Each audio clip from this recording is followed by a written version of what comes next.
Hey kid, don't ever let them get inside your head. They'll tell you what to do in life instead.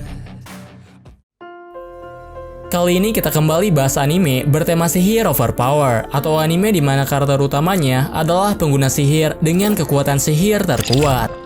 Kojira no Korawa Senjo ni Utao. Cerita anime ini berfokus pada seorang anak laki-laki bernama Chakuro yang tinggal di pulau bergerak raksasa yang disebut Paus Lumpur. Di pulau tersebut, penduduknya dibagi menjadi dua jenis, yaitu terdapat orang yang memiliki umur panjang dan juga ada orang yang bisa mengendalikan timia atau sejenis kekuatan sihir dengan mengorbankan usia mereka menjadi lebih singkat. Pada awalnya, seluruh penduduk di pulau itu tidak memiliki pengetahuan tentang dunia luar. Chakuro dan teman-temannya belum pernah melihat orang lain di luar pulau. Hingga suatu hari, mereka menemukan pulau lain. Kemudian ketika ditugaskan dalam eksplorasi memasuki pulau tersebut, Chakuro menemukan seorang perempuan yang sepertinya mengetahui rahasia dunia luar. Kemudian setelah terjadi berbagai peristiwa, ternyata dunia luar memusuhi mereka dan akan datang untuk memusnahkan pulau beserta dengan orang-orang yang tinggal di dalamnya, karena dianggap sebagai keturunan dari pendosa.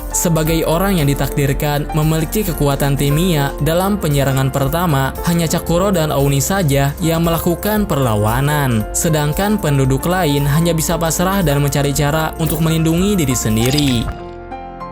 Gokoku no Brynhildr. Sejak masih kecil, seorang pelajar bernama Murakami menyukai teman masa kecilnya. Namun karena terjadi suatu kecelakaan, teman perempuannya itu dikabarkan telah meninggal. Sedangkan Murakami terluka parah dan dilarikan ke rumah sakit. Hal ini bisa terjadi karena Kuroneko pernah mengatakan bahwa dirinya telah bertemu dengan alien. Murakami yang penasaran ingin agar mereka pergi untuk membuktikannya. Sejak saat itulah, Murakami mulai terobsesi dengan alien. Ketika sudah remaja pun, dia masih ingin membuktikan keberadaan alien yang pernah dikatakan oleh Kuroneko. Kemudian suatu hari, seorang siswa pindahan baru bernama Kuroha datang ke kelasnya. Dia sangat mirip dengan teman masa kecilnya, tapi sayangnya Kuroha sama sekali tidak mengenali Murakami. Akan tetapi, semakin Murakami terlibat dengan Kuroha, semakin banyak pula fakta yang dia dapatkan. Kuroha ternyata merupakan subjek penelitian yang mengaku memiliki kekuatan sihir. Saat berada di laboratorium, dia harus menjalani beberapa tes secara menyeluruh. Sehingga meskipun kekuatan sihirnya cukup kuat, tapi Kuroha hampir melupakan seluruh kenangan pada masa kecilnya.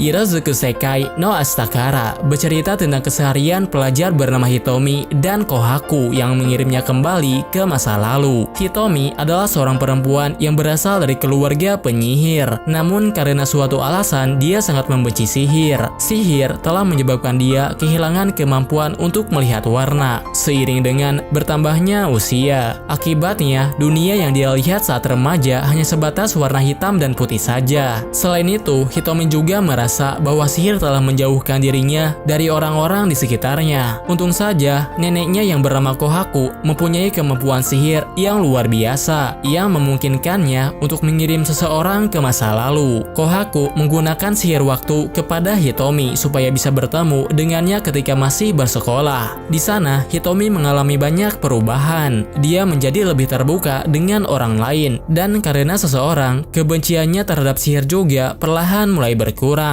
Kesempatan itu juga membuatnya bisa mempelajari lebih banyak hal baru bersama dengan teman-teman seusianya. Selain itu, berkat perjalanan waktu itu juga, Hitomi bisa kembali melihat warna setelah sekian lama tidak dapat melihatnya.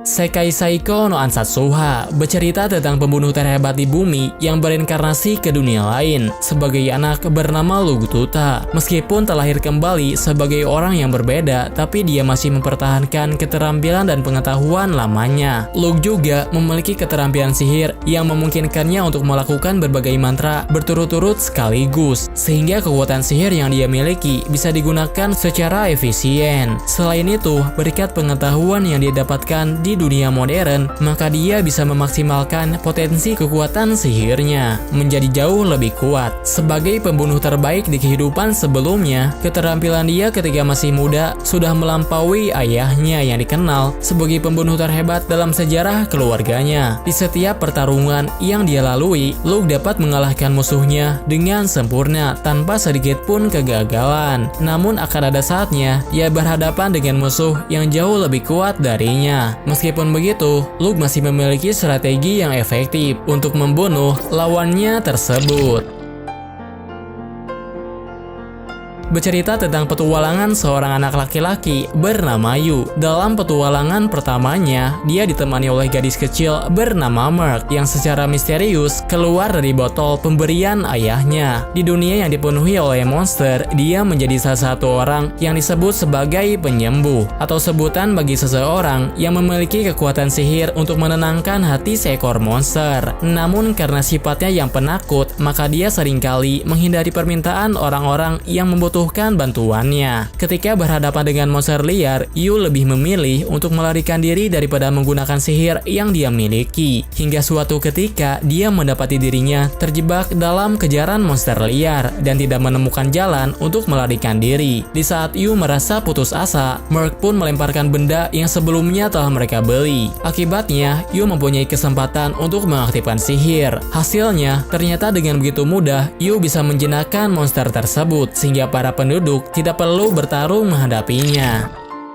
Densetsu no Yusa no Densetsu bercerita tentang pengguna sihir bernama Rainer dan ahli pedang bernama Ferris yang melakukan perjalanan untuk mencari peninggalan pahlawan legendaris. Rainer seringkali diperlakukan seperti monster karena memiliki mata bernama Alpha Stigma. Mata tersebut merupakan salah satu dari 4 kutukan yang diberikan oleh Dewa Kegelapan. Meskipun ditakuti oleh kebanyakan orang, tapi berkat kutukan itu, Rainer kini memiliki kemampuan untuk menganalisis dan menyalin sihir yang pernah dia lihat. Dengan kemampuan tersebut, maka dia memiliki potensi untuk menjadi penyihir yang sangat kuat. Meskipun cukup kuat, namun kekuatan yang dimiliki oleh Rainer tidak cukup sampai di sini. Alasan mengapa dia ditakuti oleh kebanyakan orang adalah karena kutukan pada matanya bisa menghancurkan segala sesuatu yang ada di sekitarnya. Sementara itu, Ferris merupakan keturunan dari klan pedang terkenal yang tak tertandingi. Dia sama sekali tidak takut dengan mata yang dimiliki oleh Rainer. Mereka berdua melakukan perjalanan melintasi dunia untuk mencari artefak legendaris atas perintah dari raja. Kagari Ayaka dan Takemiya Honoka adalah karakter utama pada anime ini. Takemiya merupakan seorang pelajar yang biasa-biasa saja, namun di dalam tubuhnya terdapat kekuatan sihir dalam jumlah yang sangat besar, cukup untuk mempertahankan dan memperbaiki seluruh kerusakan yang disebabkan oleh penyihir. Sedangkan Kagari adalah penyihir yang sangat kuat. Karena tubuhnya terbuat dari api, maka dia bisa memanipulasi dan menciptakan api hanya dengan pikiran saja. Ketika memanfaatkan energi sihir dari tubuh Takemiya, kekuatannya dapat meningkat dengan drastis. Bahkan setelah mereka berdua membuat kontrak, dia menjadi penyihir yang tak terkalahkan. Kagari menjadi kebal terhadap setiap serangan, namun sebagai gantinya, dia akan menerima luka yang diterima oleh Takemiya. Pada awalnya, mereka berdua sama sekali tidak akrab. Sebagai perempuan yang paling populer di sekolahnya, Takemiya tidak pernah mendapatkan kesempatan untuk berbicara dengan Kagari. Sedikit berinteraksi dengannya saja bisa menyebabkan semua orang merasa iri dan memusuhinya. Namun setelah terlibat dengan pertarungan antar penyihir, Kagari Ayaka pun secara terang-terangan mulai mendekati Takemiya untuk melindunginya dari penyihir jahat yang mengincarnya.